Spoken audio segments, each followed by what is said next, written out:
नमस्कार दोस्तों, कैसे हैं आप सब। आप सभी के लिए यूपीपीएससी के द्वारा आरओ एआरओ का एग्जाम कराया जा रहा है। आप सभी को जैसा कि पता है, इसके लिए सबसे अच्छा बुक माना जाता है घटना चक्र की। दोस्तों, यह घटना चक्र हर एग्जाम के लिए इंपॉर्टेंट है। पीसीएस, यूपीपीसीएस, किसी भी state PCS, UPSC, RO ARO, हर एग्जाम के लिए।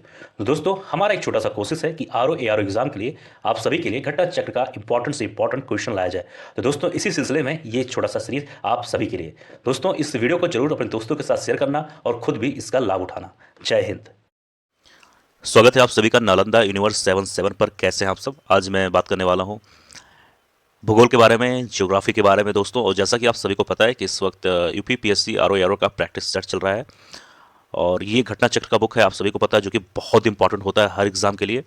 तो चलिए शुरू करते हैं आज का यह वीडियो। और आपने हमारी पिछली वीडियो को काफ़ी ज़्यादा प्यार दिया, उसके लिए धन्यवाद। तो आज का पहला सवाल है कि निम्नलिखित में से कौन एक कृष्णा नदी की सहायक नदी नहीं है।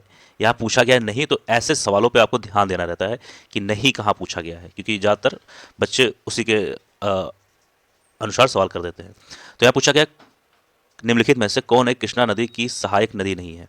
तो इसका सही उत्तर होगा सी, तेल। इसका मतलब क्या हुआ कि अगर ये सहायक नदी नहीं है तो इसका मतलब ए, बी और डी, यानी कि भीमा, डॉन और तुंगभद्रा, ये तीनों नदी कृष्णा नदी की कहीं ना कहीं सहायक नदी है। फिलहाल इसके बारे में हम लोग बात करेंगे। तेल नदी कृष्णा नदी की सहायक नदी नहीं है। और कृष्णा नदी की कुछ प्रमुख सहायक नदियों के नाम है, जैसे कि कोयना, पंचगंगा, घाट प्रभा, भीमा, तुंगभद्रा। ठीक है। जबकि तेल नदी जो है दोस्तों, ये महानदी की एक प्रमुख शाखा है, ना कि कृष्णा नदी की। तो कभी भी सवाल पूछ लिया जाए कि तेल नदी किस नदी की सहायक नदी है, तो आपको ये बताना है कि वो महानदी की सहायक नदी है। और फिलहाल आपको ये मालूम होना चाहिए कि भीमा, डान और तुंगभद्रा, घाट प्रभा, पंचगंगा, ये सारी नदियाँ कृष्णा नदी की सहायक नदी है। आगे बात करेंगे अगले सवाल पर। निम्न नदियों में से कौन सर्वाधिक प्रदूषित है। तो इसका सही उत्तर होगा ऑप्शन नंबर सी, यानी कि दामोदर नदी। ले अवस्थित है, तो ये पूछा गया है ले कहाँ पर स्थित है, कहाँ पर अवस्थित है। तो इसका सही उत्तर होगा ऑप्शन नंबर सी, यानी सिंधु नदी के दाएं तट पर अवस्थित है। ठीक है। अब नेक्स्ट सवाल, भारत की निम्नलिखित नदियों में से कौन हिमालय की सभी श्रेणियों को काटती हैं। बहुत ही अच्छा सवाल है, बहुत शानदार सवाल है। इसका सही उत्तर होगा बी, यानी कि सतलज। तो बात करें दोस्तों, तो उसमें सतलज नदी तिब्बत स्थित राकस झील से निकलती है। अगर ये भी कभी पूछ लिया जाए कि सतलज नदी कहाँ से निकलती है, तो आपको मालूम होना चाहिए कि सतलज नदी तिब्बत स्थित राकस झील से निकलती है और यह उत्तर पश्चिम दिशा में बहते हुए सिपकीला दर्रे के पास हिमाचल प्रदेश राज्य में प्रवेश करती है। ठीक है। यह हिमालय की श्रेणियों को काटकर गहरे गार्ज का भी निर्माण करती है। ठीक है। और इसकी अगर कुल लंबाई की बात करें तो तकरीबन 1500 किलोमीटर की लंबाई है इसकी। आगे बात करेंगे अगले सवाल पर।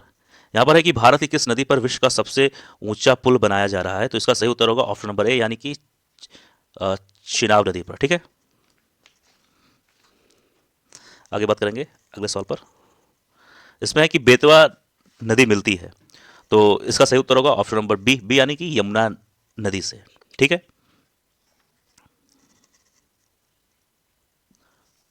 और अगर कभी और भी पूछ लिया जाए कि यमुना नदी की कौन कौन सी और सहायक नदी है, तो फिलहाल एक उत्तर तो आपको मालूम हो चुका है कि बेतवा नदी इसकी सहायक है। और साथ ही साथ आपको मालूम होना चाहिए केन और चंबल जो है, ये भी एक यमुना की सहायक नदियां हैं। आगे बात करेंगे, निम्नलिखित में से कौन सी नदी भ्रंश घाटी से होकर प्रवाहित होती है। तो इसका सही उत्तर होगा ऑप्शन नंबर सी, यानी कि तापी। तो बात करें दोस्तों, तो तापी नदी भ्रंश घाटी से होकर प्रवाहित होती है। तापी नदी मध्य प्रदेश के बैतूल जिले में सतपुड़ा की पहाड़ियों से निकलती है और यह नदी मध्य प्रदेश, महाराष्ट्र एवं गुजरात से प्रवाहित होते हुए अरब सागर में मिल जाती है। तो कभी ये भी पूछ लिया जाए कि ये कहाँ पर जाकर मिलती है, तो आपको मालूम होना चाहिए कि ये अरब सागर में जाकर मिलती है। ठीक है। और कहाँ से ये निकलती है, तो इसका सही उत्तर होगा कि तापी नदी मध्य प्रदेश के बैतूल जिले में सतपुड़ा की पहाड़ियों से निकलती है। तो आपको इतनी चीज जानकारी होनी चाहिए। अब आगे बात करेंगे। इसमें है कि भितरकनिका गरान के संदर्भ में निम्नलिखित कथनों पर आपको विचार करना है। यहाँ पर आपके सामने दो पॉइंट है। सबसे पहला पॉइंट है कि यह वज्रधारा और सुवर्ण रेखा नदियों के डेल्टा में स्थित है और दूसरा है यह पश्चिमी बंगाल में अवस्थित है। तो फिलहाल अगर इसके उत्तर की बात करें तो सही उत्तर होगा डी। ना तो एक सही होगा ना दो सही है, ठीक है। यानी कि अगर इस सवाल के बारे में बात करें तो पॉइंट नंबर एक भी गलत है और पॉइंट नंबर दो भी गलत है। तो इसका सही उत्तर क्या है इसके बारे में थोड़ी सी जानकारी आप लोग ले लो। तो इस सवाल का सही उत्तर होगा कि भितरकनिका ग्राम उड़ीसा के केंद्रपाड़ा जिले में ब्रह्मणी, वेतरणी और महानदी डेल्टा क्षेत्र में स्थित है। यह मैंग्रोव वनों के लिए प्रसिद्ध है। यह एक रामसर स्थल भी है, ठीक है। तो इसमें सिर्फ जो इसका उत्तर होगा ये ना पहला सही होगा ना दूसरा सही होगा। अब बात करेंगे अगले सवाल पर। इसमें कौन सी नदी उड़ीसा में अपना डेल्टा बनाती है? तो इसका सही उत्तर होगा ऑप्शन नंबर बी यानी कि महानदी। 858 किलोमीटर लंबी महानदी छत्तीसगढ़ एवं उड़ीसा में प्रवाहित होती हुए पारादीप के पास बंगाल की खाड़ी में डेल्टा का निर्माण करती है। अब बात करेंगे अगले सवाल पर। इसमें निम्नलिखित में से कौन सी नदी घाटी क्षेत्रफल में सबसे बड़ी है? तो इसका सही उत्तर होगा ऑप्शन नंबर बी, बी यानी कि महानदी, ठीक है। अब आगे बात करेंगे।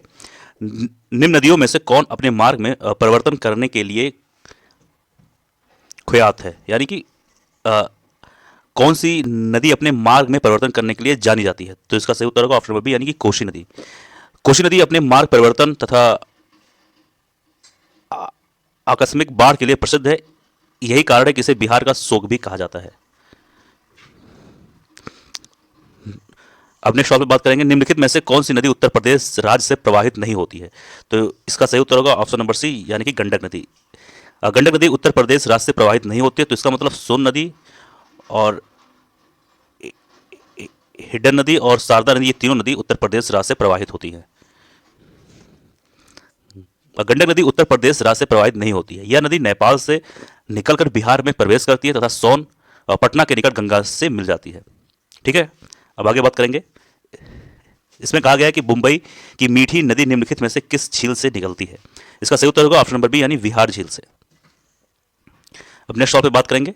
इसमें है निम्नलिखित में से किस नदी का जल ग्रहण क्षेत्र सर्वाधिक है, सबसे ज्यादा है? तो इसका सही उत्तर होगा ऑप्शन नंबर बी यानी कि सोन नदी। सोन नदी का अगर हम बात करें क्षेत्र के बारे में तो ये तकरीबन 70,055 वर्ग किलोमीटर तक फैला है। और दूसरे नंबर पे आ जाता है गंडक और तीसरे नंबर पे आ जाता है रामगंगा और चौथे पे आ जाता है महानदी। लेकिन यहाँ सवाल पूछा क्या है सबसे ज्यादा, यानी कि किस नदी का जलग्रहण क्षेत्र सर्वाधिक है इन चारों में? तो सबसे सही उत्तर क्या होगा? बी यानी कि सोन, ठीक है।